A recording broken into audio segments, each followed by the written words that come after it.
Bonjour à tous et bienvenue dans cette nouvelle vidéo sur les méthodes de vérification des programmes. Cette vidéo a été réalisée par quelques étudiants en Master 1 informatique à l'Université de Ngaoundéré. Je suis Chame Kamate Grace et dans cette vidéo, vous entendrez les voix de différentes personnes qui ont contribué à la réalisation de ce projet. Cette vidéo est structurée comme... Nous allons commencer par la présentation de la différence entre l'exécution concolique et l'exécution symbolique. Ensuite, la deuxième partie sera la présentation de la logique de OR. La troisième partie et la quatrième partie seront des applications de model checking et d'exécution symbolique avec les outils de chaque méthode.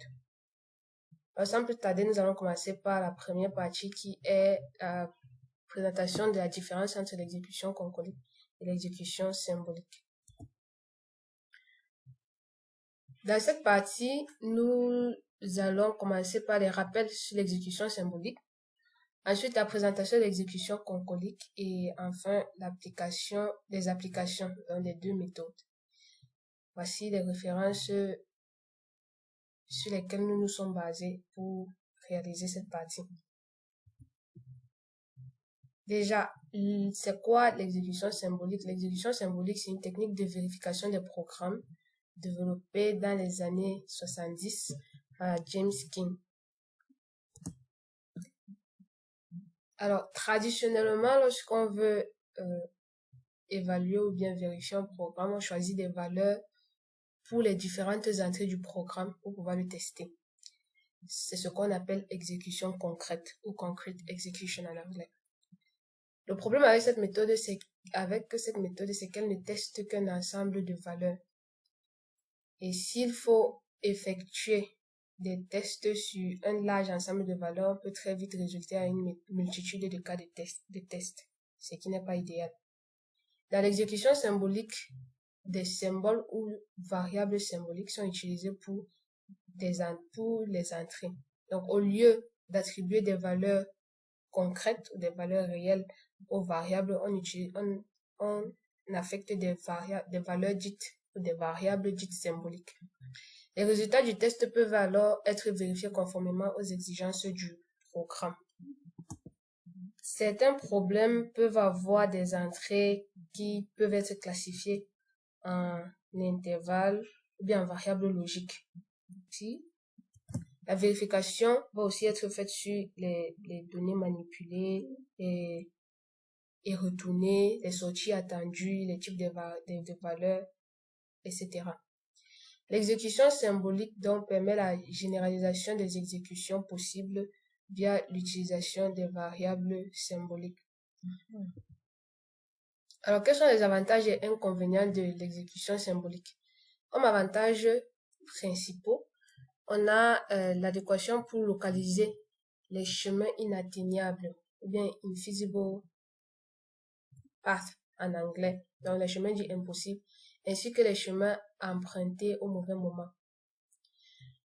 L'exécution symbolique est également adéquate pour la validation des calculs numériques.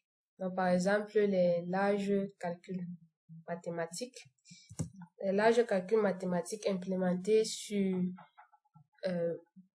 des lignes de code en quantité, donc sur plusieurs lignes de code. Comme inconvénient, cette méthode est théoriquement parfaite, mais elle échoue en pratique à cause de deux problèmes majeurs. Tout d'abord, l'explosion du chemin ou path explosion. Alors, quand on parle de path explosion, on fait référence à ceci que pour tout programme complexe, le nombre de chemins d'exécution, surtout avec les boucles, croît de manière exponentielle. L'exécution symbolique ne peut pas explorer tous les chemins.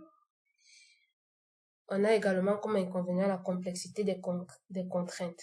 En effet, lorsque le code interagit avec des environnements externes, donc les appels systèmes, les bibliothèques, les opérations non linéaires, etc., Les contraintes symboliques générées deviennent souvent trop complexes, voire impossibles à résoudre pour les solveurs SMT. Afin donc de pallier à ces limites, une combinaison de l'exécution symbolique à un résolveur de contraintes ou constraint solver donne naissance à l'exécution concolique. Alors, c'est quoi concrètement l'exécution concolique? L'exécution concolique, encore appelée exécution symbolique dynamique, est une technique d'analyse de programmes puissante utilisée principalement pour trouver des bugs, des failles de sécurité et pour générer des cas de tests de haute qualité. C'est une méthode hybride, comme on l'a dit précédemment, qui combine l'exécution concrète et l'exécution symbolique. Donc, on comprend donc que le terme concolique vient d'une fusion des deux mots concrete et symbolique. Cette méthode se base donc sur deux idées principales. Tout d'abord, un suivi symbolique. Donc, lors de l'exécution du programme, au lieu de stocker uniquement des valeurs numériques des variables, le système maintient également en parallèle une expression symbolique pour chaque variable dont la valeur dépend d'une entrée utilisateur.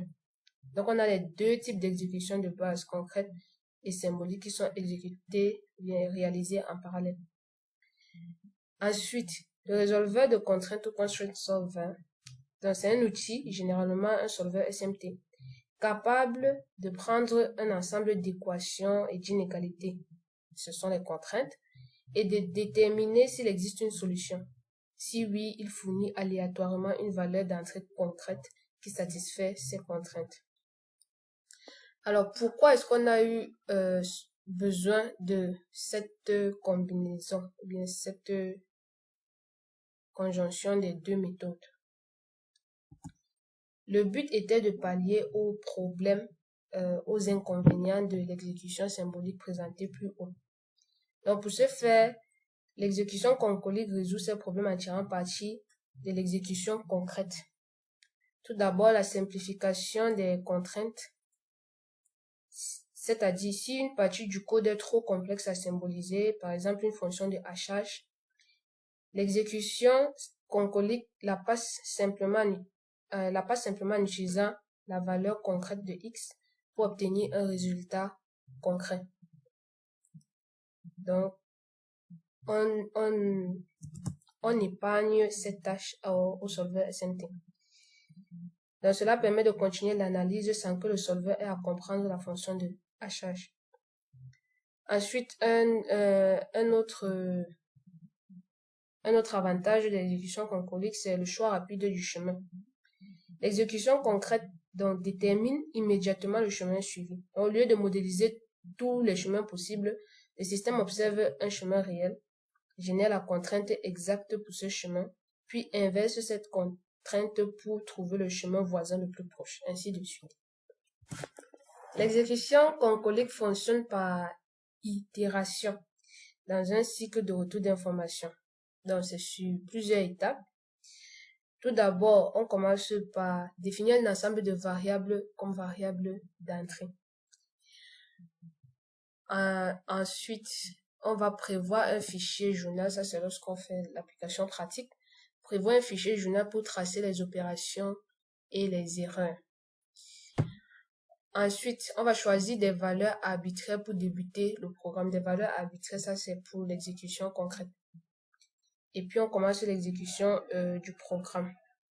Pendant l'exécution, le système suit le chemin pris par le programme et construit un arbre d'exécution symbolique. Ensuite, on fait la collecte des contraintes. Donc, chaque fois qu'une décision est prise, une instruction if ou while, la condition est ajoutée à la contrainte de chemin actuel. Pour continuer sur ce chemin, toutes les conditions doivent être vraies. Lorsqu'on évolue, une fois l'exécution d'un chemin terminée, ça c'est déjà la négation et la résolution. Une fois l'exécution d'un chemin terminée, le système choisit une contrainte de branchement qui n'a jamais été inversée pour ce chemin. Dans la contrainte de chemin et l'inverse pour en avoir la négation. La nouvelle contrainte de chemin, donc celle issue de la négation, est envoyé au résolveur de contraintes. Le résolveur tente de trouver de nouvelles valeurs d'entrée qui satisfont cette nouvelle contrainte. Donc, ensuite, on fait une nouvelle exécution, donc on retourne à l'étape 4. Donc, si le résolveur trouve de nouvelles entrées, le programme est relancé à l'étape 4 avec ces nouvelles entrées. Ces nouvelles entrées forceront le programme à prendre le chemin non exploré correspondant à la contrainte inversée. Si aucune solution n'est trouvée par le résolveur de contrainte, cela signifie que le chemin inversé est inaccessible. Et on essaie encore de remonter sur les chemins précédents jusqu'à ce qu'il ne soit plus possible d'avoir un chemin accessible et le programme se termine. Donc le but ici est d'explorer un maximum de chemins d'exécution possibles du programme. Ça, c'est par rapport à l'arbre d'exécution. On cherche à à explorer autant de chemins possibles sur l'arbre d'exécution du programme. Donc, après cette présentation des deux méthodes, donc de l'exécution symbolique et l'exécution concolique, voici un tableau comparatif qui illustre encore mieux ces différences suivant différentes caractéristiques. Vous pouvez poser la vidéo pour lire. On a les entrées utilisées. On a donc les entrées utilisées, comme on l'a dit précédemment, suivant l'exécution symbolique, les entrées sont purement symboliques. Donc, on va voir des termes comme A0, B0, ou bien alpha, bêta, etc. Selon l'exécution concolique, on a des entrées à la fois concrètes et symboliques. Concrètes, c'est-à-dire des valeurs réelles. Et des entrées symboliques, ce sont des valeurs symboliques. L'objectif de l'exécution symbolique, c'est donc d'analyser tous les chemins possibles en modélisant l'état du programme. Et on a déjà vu que comme inconvénient, cela peut entraîner une explosion de chemins. Alors que l'exécution concolique cherche à explorer de nouveaux chemins un par un en générant des entrées concrètes. Ainsi de suite, il y a la gestion des opérations complètes qui pose une difficulté majeure au niveau de l'exécution symbolique, alors que cela est plus efficace avec l'exécution concolique. La découverte de chemins, on a déjà dit, donc il y a le risque d'explosion des chemins, alors que avec l'exécution concolique, c'est une exploration guidée. Donc, on évolue en fonction des contraintes et des négations que l'on a trouvées. Et enfin, l'exécution symbolique a une nature principalement analytique et statique. Tandis que l'exécution concolique, c'est une technique hybride, donc elle est dynamique et statique. Donc, sans plus tarder, nous allons passer à l'application de ces deux types d'exécution avec un exemple.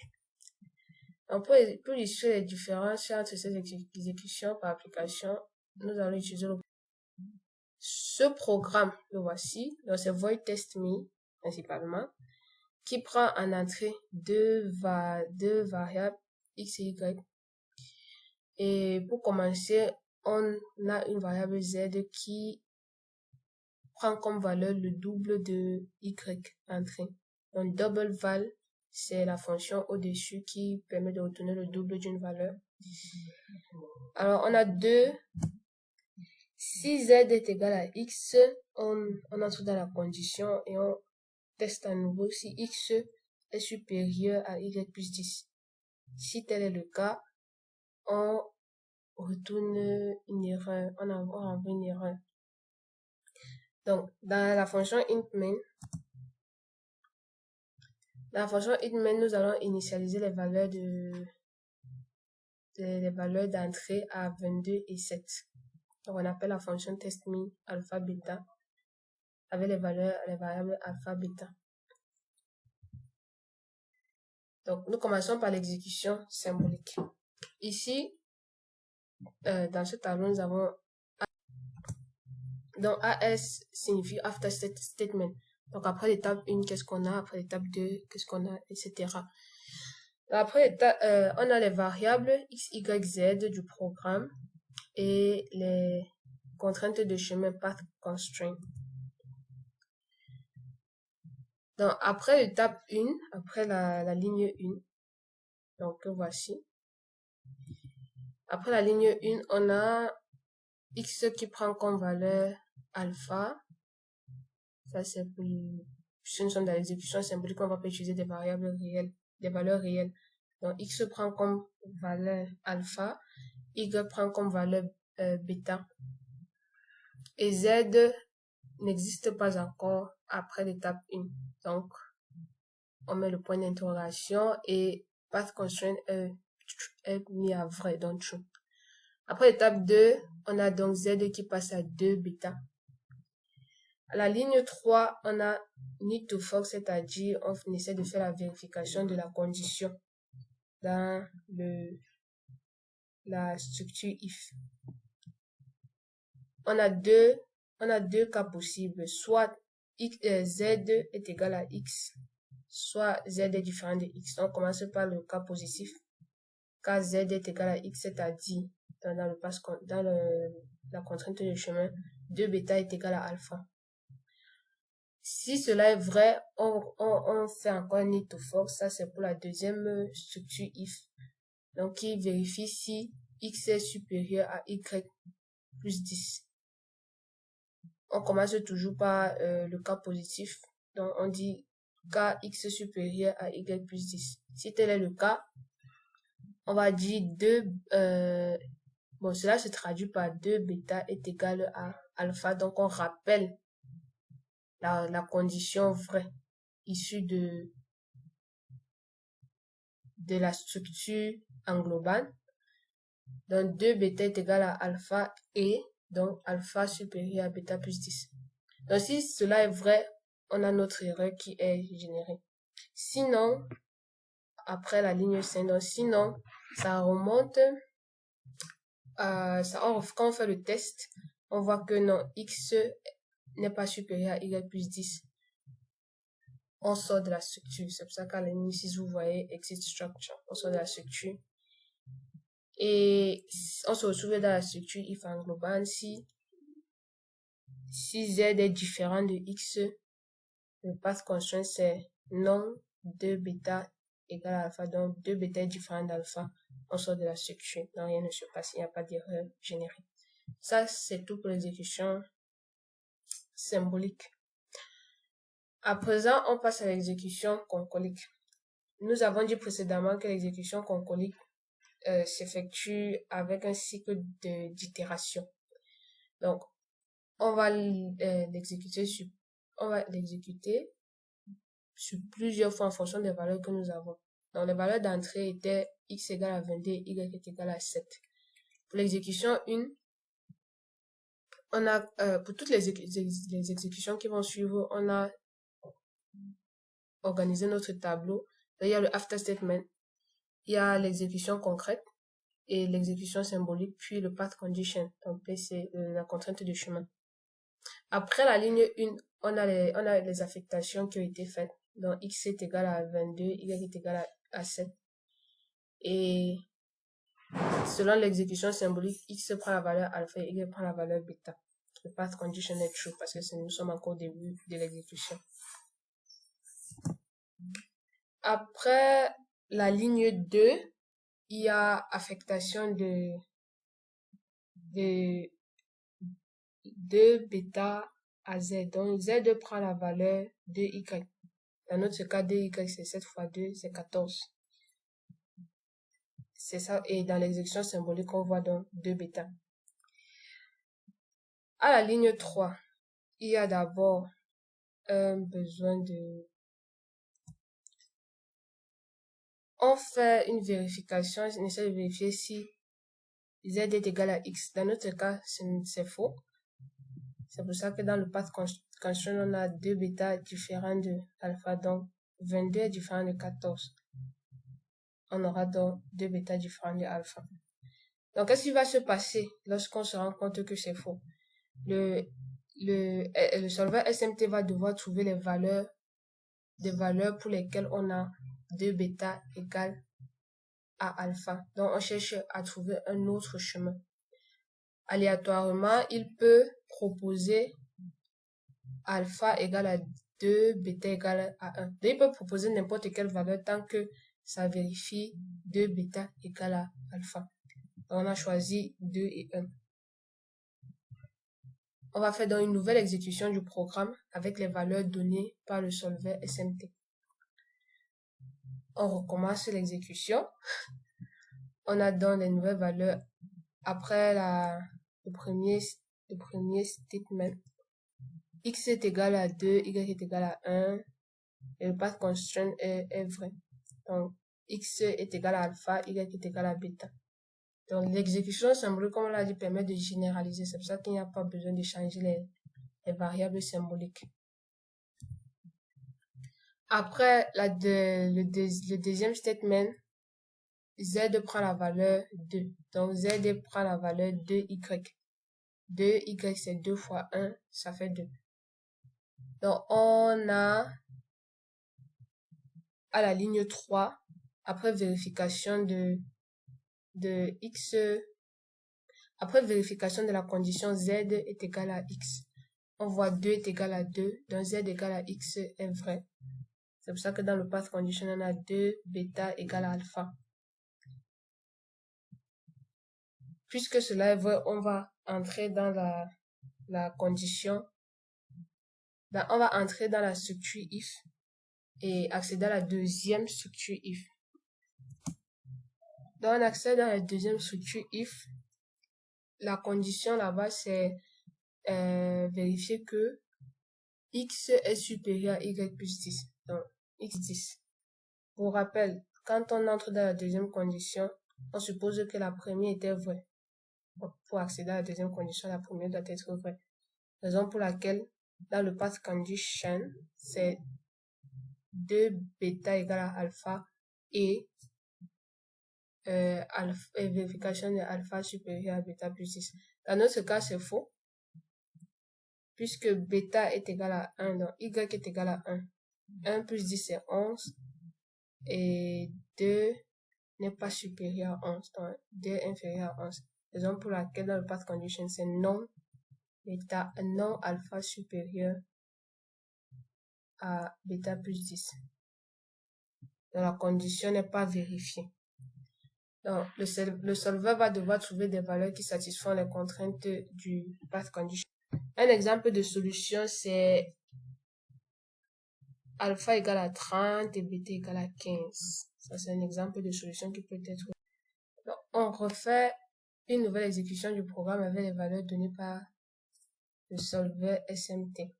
Donc, les nouvelles valeurs étant alpha égale à 30 et bêta est égal à 15. Donc, le début du programme est comme les précédents, tout est vérifié. Quand on arrive à l'étape 3, il y a vérification de la condition x est égal, z égale à x. Ce qui est vérifié. C'est pour ça que dans le path condition, on a 2 bêta est égal à alpha. Donc, 15 fois 2, c'est 30. Et 30 est égal à 30. Donc, 2 bêta est égal à alpha. On accède donc à la deuxième structure itérative if, dont la condition est alpha supérieur à bêta plus 10. Donc, x supérieur à y plus 10.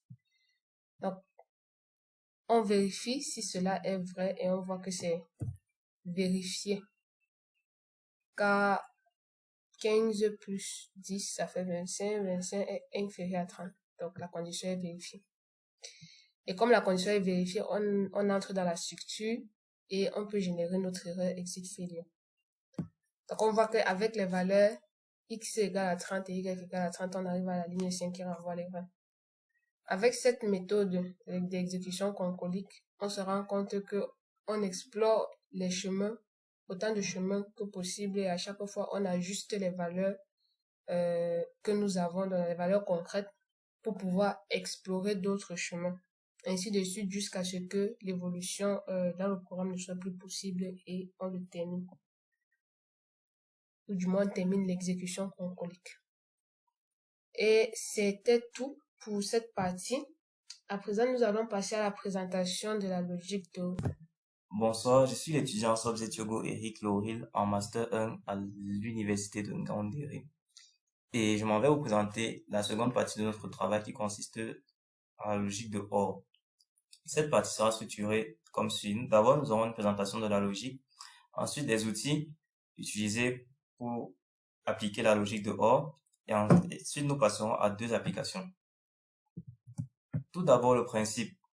La logique de OR repose sur le principe suivant. Elle permet de raisonner rigoureusement sur la correction d'un programme reposant sur le concept de triplet. Tout d'abord, nous avons P, la précondition, ce qui est vrai avant l'instruction. Q, la post-condition, ce qui est garanti vrai après l'instruction. Et C, la commande, le programme ou l'instruction. Les actions principaux de la logique de OR sont l'affectation. La règle ici, c'est pour prouver P, il faut prouver que P implique Q de cette manière-ci, c'est-à-dire en remplaçant X par E dans Q.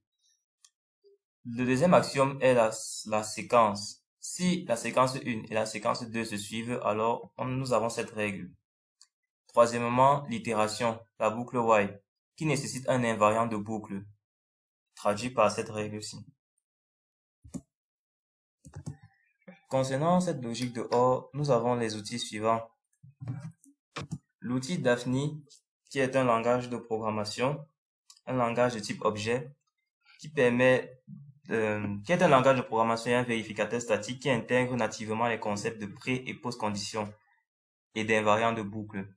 L'outil White3, qui est une plateforme permettant de générer les conditions de vérification à partir de codes annotés et de les envoyer à divers solveurs SMT.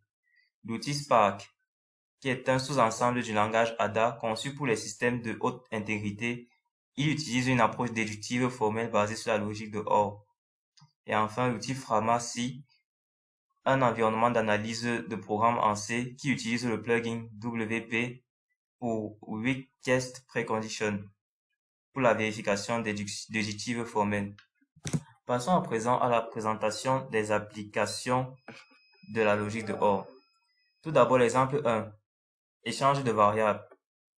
L'objectif ici est de prouver que le programme échange les valeurs de x et de y. L'objectif ici est de prouver que le programme échange les valeurs de x et de y. Le programme est représenté sur trois lignes. À t, on affecte x, à x, on affecte y, et à y, on affecte t. La spécification, la précondition ici est x égale à grand A, et y égale à grand B. La post-condition Q, x égale à grand B et y égale à grand A. La première instruction à la ligne 1, y égale à t. On veut obtenir x égale à b et y égale à a. Nous appliquons l'axiome de l'affectation. À y, nous affectons t, ce qui implique que x égale à b et t égale à a. La seconde instruction, on veut obtenir ensuite x égale à b et t égale à a. Nous appliquons toujours l'axiome de l'affectation en affectant y à x. Ainsi, nous avons y égale à b et t égale à a. Puis, nous voulons obtenir y égale à b et t égale à a. En appliquant l'axiome de l'affectation, encore une fois, nous avons à t, on affecte x, ce qui implique que y égale à b et x égale à a. En conclusion, la précondition que nous avons énoncée, qui était x égale à a et y égale à b, correspond à la précondition initiale p. Le programme est donc correct. Pour la deuxième application, nous prenons un programme qui calcule la somme des entiers. L'objectif est de calculer S, qui est la somme des entiers K allant de 1 jusqu'à N. Le programme est décrit comme suit. Nous avons tout d'abord l'initialisation des valeurs I et R à 0, puis nous avons une boucle while dans laquelle nous faisons une incrémentation de I et de R. Les spécifications de ce programme sont la précondition, il faut que N soit supérieur à 0 et concernant la post-condition Q, il faut que R soit égal à N facteur de N plus 1 sur 2. L'invariant de notre boucle ici est I congru à R congru. L'invariant de notre boucle est I. L'initialisation, au début, I vaut 0, R égale à 0 et 0 égale à 0 fois 1 sur 2, qui est vrai. Donc, on obtient 0 est inférieur à n, ce qui est vrai car n est supérieur ou égal à 0. L'invariant est vrai avant la boucle. Ensuite, la deuxième étape, c'est la conservation. Supposons que i et petit i sont inférieurs à n. Après que nous ayons incrémenté les valeurs de i et de r, le nouveau r doit être égal à i plus 1 facteur de i plus 2 sur 2. Or, l'ancien r valait i facteur de i plus 1. Donc, le nouveau r vaut i plus 1 facteur de i plus 2 sur 2. L'invariant est donc conservé lors du traitement dans la boucle. Et la dernière étape est la terminaison. À la sortie, nous avons i et non i inférieur à n, ce qui implique que i est inférieur ou égal à n et i est supérieur ou égal à n, ce qui implique que i est égal à n. En remplaçant i par n dans l'invariant, nous avons r est égal à n facteur de n plus 1 sur 2, ce qui correspond à la post-condition Q, dont le programme est correct. Quoi? L'application. Papa. Passons maintenant à l'exemple pratique de l'application 1 de notre échange de variables. Nous voulons prouver que x égale à a. Nous pouvons prouver que le programme échange les valeurs de x et de y. Donc, nous avons écrit un programme, une fonction, une procédure. Nous avons écrit une fonction prouver échange qui prend en entrée deux entiers a et b et retourne et échange les valeurs de a et de b. Donc, la première phase, c'est l'initialisation des variables. À x, nous affectons a, à y, nous affectons b, et nous initialisons une variable t. La précondition ici, on vérifie que les valeurs sont bien celles attendues au départ, c'est-à-dire, on vérifie que x est strictement égal à a et ainsi que pour y est strictement égal à b. La post-condition Q, on vérifie que l'échange a bien eu lieu. Maintenant, dans notre main, nous appliquons la fonction prouver échange avec les valeurs de 10 et 20.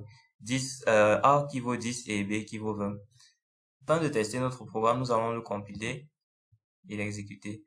Nous voyons maintenant que l'échange a bien eu lieu entre 10 et 20 parce que le message est succès. X vaut maintenant 20, ce qui a été attendu, et Y vaut actuellement 10.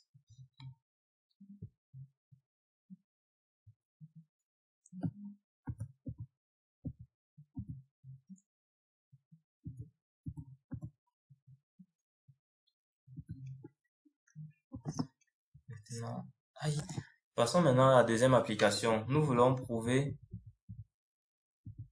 calculer la somme des entiers. La précondition ici, n doit être supérieur ou égal à 0. À l'initialisation, nous initialisons les valeurs i et r à 0 et nous vérifions r égale à i fois facteur de i plus 1 divisé par 2. Dans notre boucle while, nous incrémentons les valeurs de i et r et à chaque fois, nous vérifions si la valeur de r est égale à i, facteur de i plus 1 sur 2, et si i est inférieur à n, est inférieur ou égal à n. Et ensuite, le programme nous renvoie un message de succès avec la valeur du résultat. La fonction main nous permet de tester notre fonction prouver somme. Nous allons la compiler. Voilà le résultat, somme jusqu'à 5. Au premier tour, i vaut 1, r vaut 1, l'invariant est vérifié. Au second tour, i vaut 2, r vaut 3, l'invariant est vérifié, ainsi de suite, jusqu'au cinquième tour où i vaut 5, r vaut 5, l'invariant est vérifié. Le résultat calculé est 15 et le résultat de la formule nous donne 15. À présent, je laisse la parole à mon camarade pour présenter le fonctionnement d'un modèle checker et le fonctionnement d'un outil d'exécution symbolique.